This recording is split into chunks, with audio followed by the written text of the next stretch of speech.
everyone, and welcome to MarMo. We're going to cover today how sellers are able to add and edit existing products. So to kick it right off, I'm inside of my MarMo account. Obviously, I'm logged in. If you have not logged in, then please go ahead and do so. If you are not registered, please make sure you do so. And please note that if you are not already approved to be a vendor, you will not see this. You'll actually see a different prompt asking you to register to become a vendor, which will have to be approved by our team. However, if you are approved and you are a vendor, congratulations, you're able to go into this and you'll see several tabs. We're going to focus on these N2 tabs, the Add New Product and Edit Product. So let's start with the Add New Product. When you click on this, you'll notice it takes you to a whole other editing platform area that's perfectly normal. You can edit several things here, such as shop settings and orders, as well as your existing products. But for right now, we're just going to focus on adding a new product. So to start, we're going to add our name. So I'm going to say chocolate chip banana bread. And then I am also going to enter the quantity that I want to sell this good in. So per item is what I'm going to enter. The reason that we have you do this, if you go to our shop, you'll notice that each of our goods has an amount next to it. And for the ones that don't, you'll see it's a little bit confusing to figure out how much this price is actually going to buy, which is why we want you to do this. When you click in, you'll see it's actually in the title, which is why we're having you add the per item, or you can also put half dozen, you can put per 3. We're very flexible. It's totally up to you, but just please put that up in the product title. Next, this is the long description. So this is the important information you want customers to know, and it will be stored at the bottom of your page.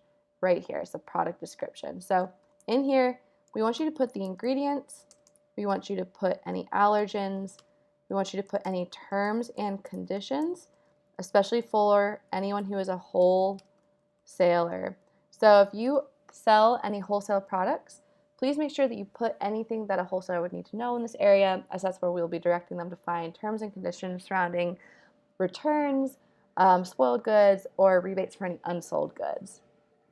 The next part that I want to cover is our categories and tags. So this is important information to add because if you go to our shop front, you'll see on the right-hand side, our filters are run by categories, price, and tags. The more use the tag, the bigger this tag font will appear, and the more numbers you'll see next to the category item. So going back over, we know that banana bread is a baked good and a bread. So easy enough, let's check that. And the for tags, this is a free form. You can use either the most used product tags or anything that you really want to put in here within reason. So I'm going to put chocolate bread, banana, and fruit. Click add, and it'll pop right up here. Next, we can ignore product quantity rules, but we want to jump right into the product data. There's several different products that you can create: variable product and group product. Group product is anything that's in a grouping, obviously, and variable product is products that don't change too much other than certain variations such as color or flavor. Those are two good examples of what a variable product would be. So if we were to have cookies that come in multiple icing colors, or if we were to have cupcakes in multiple flavors, we would choose this variable product. We would be able to go into the variations and learn more about how to add those. But the easiest way to add any product is through the simple product upload system. So we'll start here. Next step, we want to add our price. So we're obviously selling our chocolate chip banana bread per item, and I'm going to enter $7. This will then appear on the front page here, or within the product information here. Now, let's say that we wanted to add a sale. We could do $5 and we could schedule that sale. This could be good if you already have a product that you know is going to go bad on Saturday, so you want to put a sale on it for Thursday and Friday. It's also just if you have anything that you kind of want to put for sale in the future or today, or you can have it as a permanent thing and just set this calendar for as long as you want. If you don't want a sale though, you can hit cancel and you can delete that out. Wholesale prices. Now, if you want to be a wholesaler, this is a whole other side of house. These prices, we'll say it's a $5, so $2 discount. The price is only visible to any customer who is registered with us as a wholesale customer. There's a separate application that they have to go through right here in order to get access to these prices. Typically, these are people who own businesses and who want to meet the product quantity minimum to order these. If you are worried about a wholesale customer ordering individual products like this, you can put in your terms and conditions up here that there's a product quantity minimum in order to have this. But if you have any issues with that, you can feel free to contact us. So next, we have inventory. This is if maybe you don't want to make these anymore, you can mark it as out of stock. Or if you want to sell it individually or enable the stock management at a product level, you can set the minimum quantity that you have. And then once you say it's 10, once you get 10 orders for a single item or one single sale for 10 items, it'll actually block any more from being sold. So we'll go ahead and say this is in stock though. Now shipping. So let's say that you tend to do pickup, but if someone does require shipping, you are willing to do so within your shipping area for a flat fee.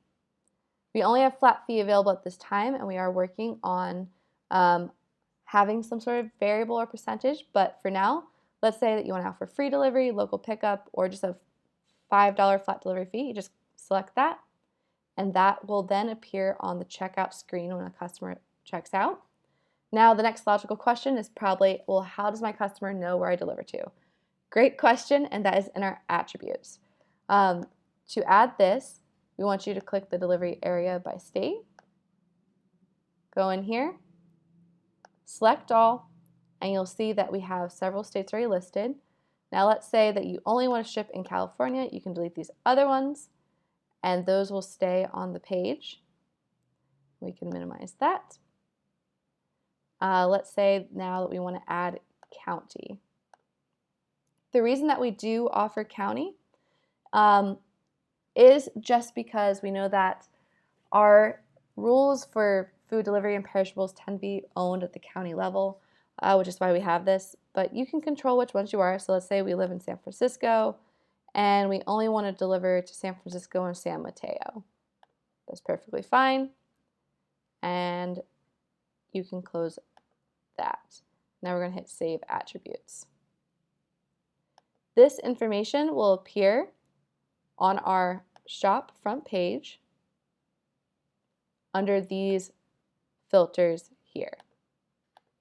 So once they're updated, we'll be able to go into each of these and it'll filter down just to the goods that are available within that area. All right. Next, and importantly, we have our product delivery date. So if you want to be able to enable this nifty little calendar selector, because you're offering delivery, you have to select check and then the minimum delivery preparation time. So let's say that you need at least 48 hours heads up in order to make a product. You would put in 48 for 48 hours. Maybe you accept same day and you want to put it at 0 so someone could order a product today, or you don't mind if it's 36. It's pretty much any variation that you want. I'm going to go ahead and say 48 and the number of dates to choose from. So this is if you want people to be able to select any date within the next 30 days or within the next 60 days or 2 months or within the next 90 days. This is just entirely up to you, but you do have to select something in here if you have enabled delivery up here.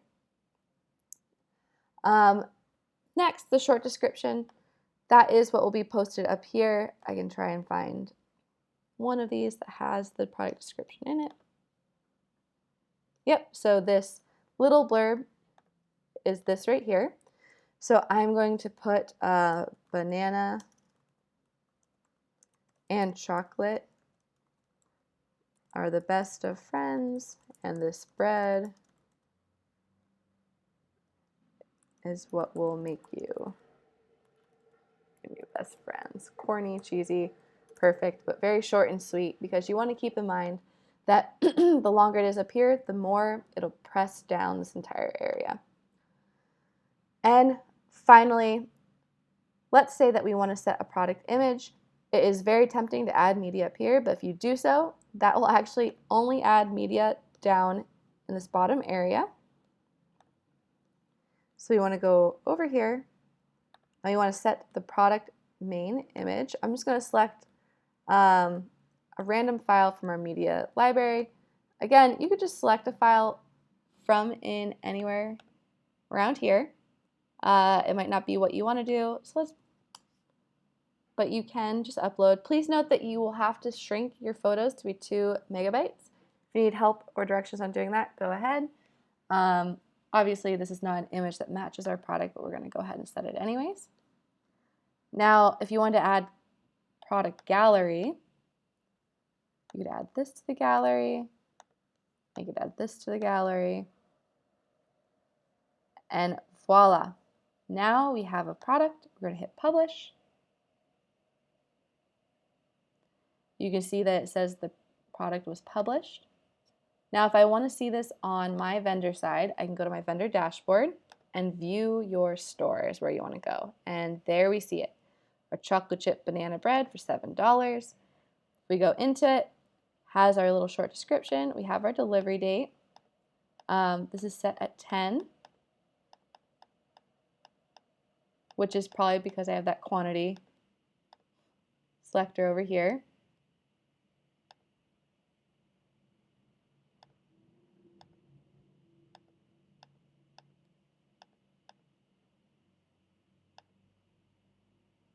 So you'll see that there's actually a minimum wholesale roll. You can go ahead and deactivate. You'll go hit update. It's a little quick troubleshooting for you. Fresh out here, and there we go. Fixes it. All right, you'll see you can select a calendar date. Today is the 8th, so you can see I can't order until Friday because I have that minimum amount of time. Ingredients, allergens, terms and conditions are all in here. And there's also some related products. Now, we have added a new product. Let's say we want to edit an existing. Let's go to our vendor portal and let's go to edit products. Again, this takes you to a new backend system. And let's look at our digestives, because if we look on our front page here, we'll notice our digestives don't have an image, and I want to change that. So I'm going to go into this. I'm going to hit edit. I have all kinds of random information in here. And I want to add a product image. So let's go in here. I'm going to upload a new file.